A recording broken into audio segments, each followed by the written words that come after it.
In this guide, we're going to go through installing the wireless communication service. Start by running the installer. This will launch the installation wizard.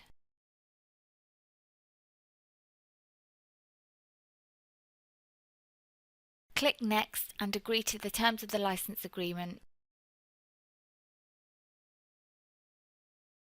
Here you can change the port number.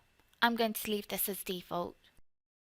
You can also connect the service to your SCP. This will allow for device settings and firmware updates to be centrally managed via Wi-Fi.